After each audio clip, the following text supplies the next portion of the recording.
Bapatla Telugu Desam party కార్యాలయంలో BJP Janasena Telugu Desam party ఉమ్మడి MLA అభ్యర్థి వేగిసిన నరేంద్ర వర్మ మాట్లాడారు.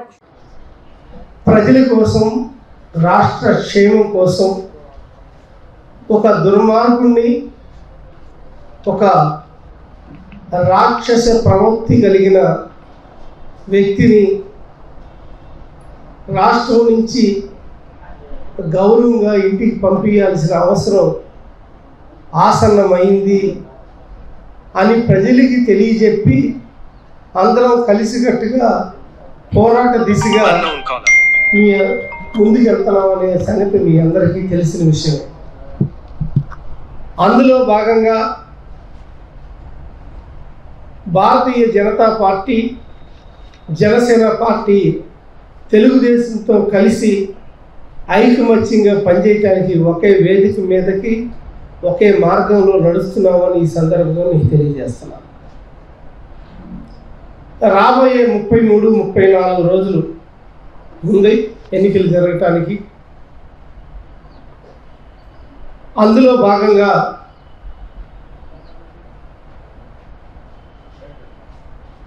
మార్పు కోసం, బాపట్ల ప్రగతి కోసం,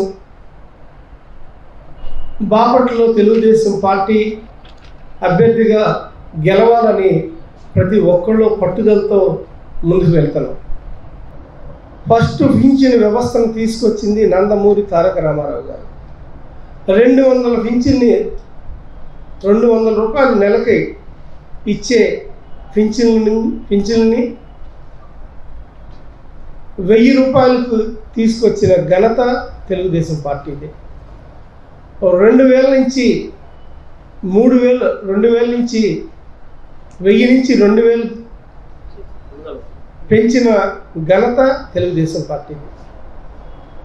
2000 నుంచి 2250 ఒక సంవత్సరం, 2250 కలిపి 2500 రెండో సంవత్సరం, మూడో సంవత్సరం 2750, ఇప్పటికీ 4వ సంవత్సరం 5వ సంవత్సరం వచ్చింది. ఇప్పటికీ మొన్న 3000 రూపాయలు పెంచిన ప్రభుత్వం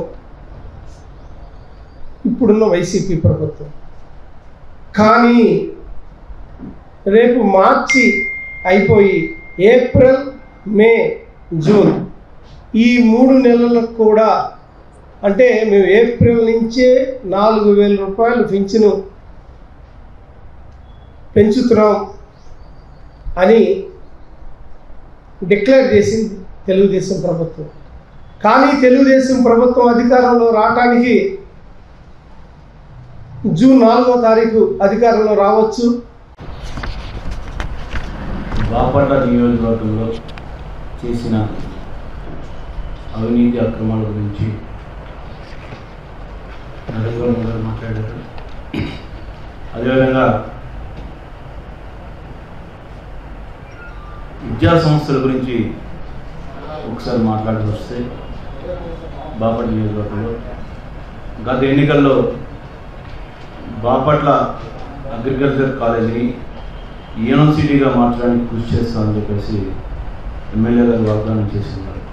ఇప్పుడున్నటువంటి ఎమ్మెల్యే గారు మరి ఆ దిశగా ఎక్కడ కూడా ఆయన కృషి చేసిన సందర్భం కనపడలేదు.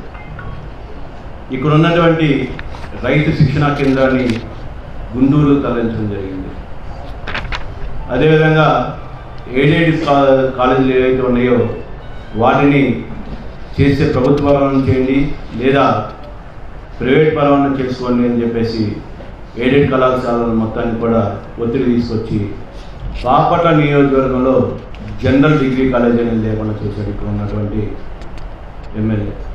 ఎందుకంటున్నానంటే ఉన్నత విద్యా మండలి నుండి మాకు నియోజకవర్గంలో ఒక 2 ఎకరాలు కేటాయించండి, మేము డిగ్రీ కాలేజీని ఇక్కడ నెలకొల్పుతామని చెప్పేసి ఉన్నత విద్యా మండలి సిఫార్సు చేసిన సందర్భం. ఎలాంటి పరిస్థితి ఉంది రాష్ట్రంలో, ముఖ్యంగా బాపట్లలో అనేది మనం చూస్తూ ఉన్నాం.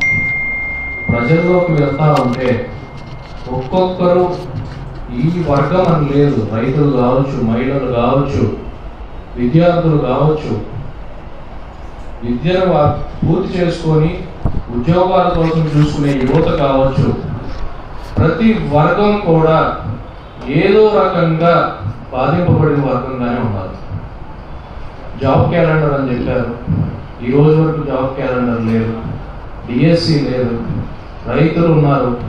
రైతులకు సంబంధించి మాన్సూన్ తుఫాను, రీసెంట్గా జరిగిన తుఫాను సంబంధించి నష్టపరిహారం ఈ రోజు వరకు కూడా అందించలేని పరిస్థితి.